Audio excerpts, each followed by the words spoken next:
नमस्कार, मैं जूली तिवारी। आप देख रहे हैं डेली न्यूज। डेली न्यूज में आप सभी का स्वागत है। तो चलिए नजर डालते हैं आज के कुछ मुख्य समाचारों की ओर।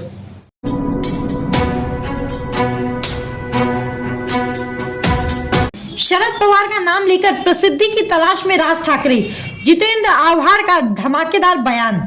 ठाणे के गडकरी रंगायतन में आयोजित एक पत्रकार परिषद में राष्ट्रवादी कांग्रेस पार्टी के वरिष्ठ नेता और विधायक डॉक्टर जितेंद्र आव्हाड ने महाराष्ट्र की राजनीति में हलचल मचा देने वाला बयान दिया है। आव्हाड ने कहा कि महाराष्ट्र नवनिर्माण सेना मनसे के अध्यक्ष राज ठाकरे शरद पवार का नाम लेकर अपनी प्रसिद्धि बढ़ाने का प्रयास कर रहे हैं।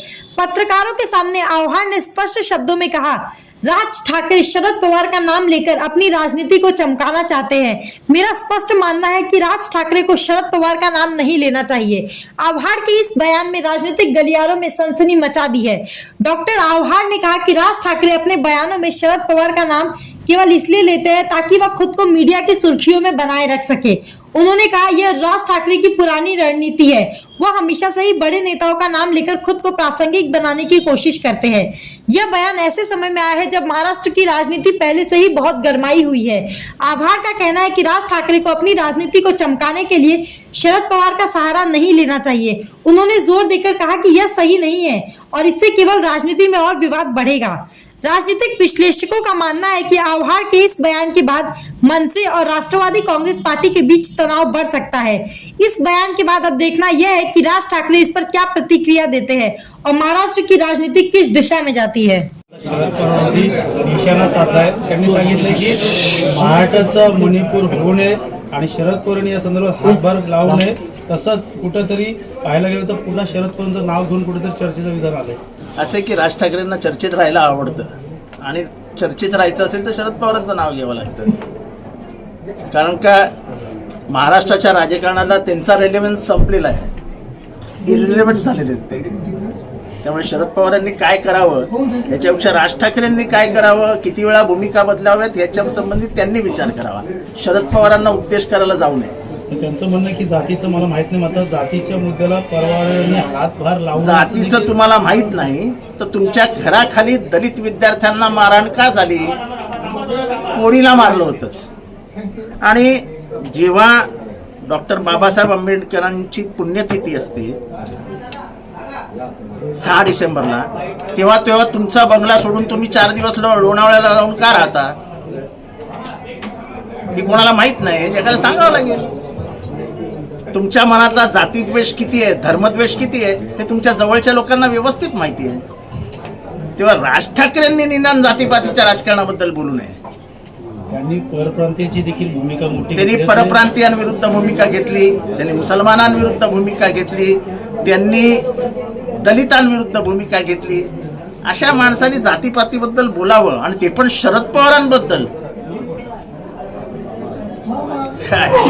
हास्यास्पद आहे, पण त्यांना हास्य विनोद करण्याची सवय आहे। एकीकडे मराठा असेल, ओबीसी असेल, आरक्षणासाठी ठिया मांडत आहेत। हा त्यांचं एक स्टेटमेंट आता मला कोणी सांगितलं की महाराष्ट्राला आरक्षणाची गरज नाही। आरक्षण का, कशासाठी हे समजून घ्यावं लागतं। एसी वातावरणात, एसीच्या घरात जन्माला आलेल्यांना आरक्षणाचं महत्व काय समजणार? अशिक्षित घरी जन्माला आलेल्यांना आरक्षणाचं महत्व काय समजणार? आरक्षणाचं महत्व समजून घेण्यासाठी त्या परिस्थितीतनं जावं लागतं, त्या परिस्थितीने पूर्वज गेले आहेत याचा अनुभव असावा लागतो। ज्यांचे चारों हात घी में और सर कढ़ाई में, त्यांना काय आरक्षण कळणार? आरक्षण करण्यासाठी महाराष्ट्राचा सामाजिक सामंजस्य समाज कसा आहे, महाराष्ट्राची सामाजिक परिस्थिती कशी आहे ही समजून घ्यावी लागते।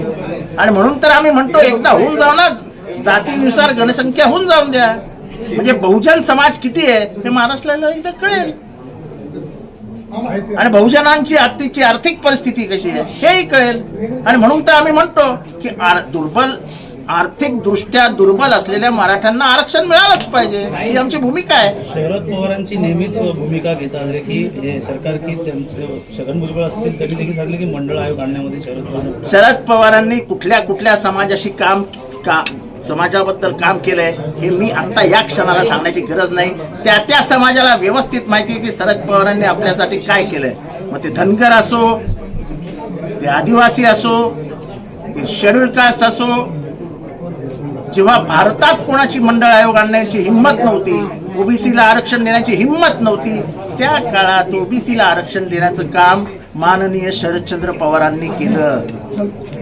आणि आजही जेव्हा सत्ता जाईल तुमची असं सांगून सुद्धा डॉक्टर बाबासाहेब आंबेडकरांचं नाव मराठा विद्यापीठाला दिलं, महिला आरक्षण आणलं, ओबीसीचं आरक्षण आणलं. त्यांनी कृपया कोणीही आम्हाला साहेब जातीपातीचं राजकारण करतात वगैरे सांगू नये. आपल्या घरातल्या गप्पा गोष्टींमध्ये कार्यकर्त्यांना खुश करण्यासाठी बोलावं.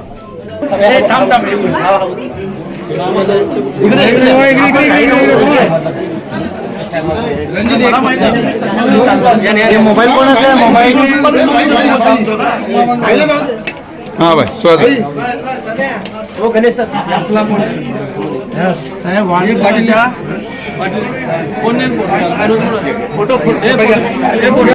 आज के लिए बस इतना ही.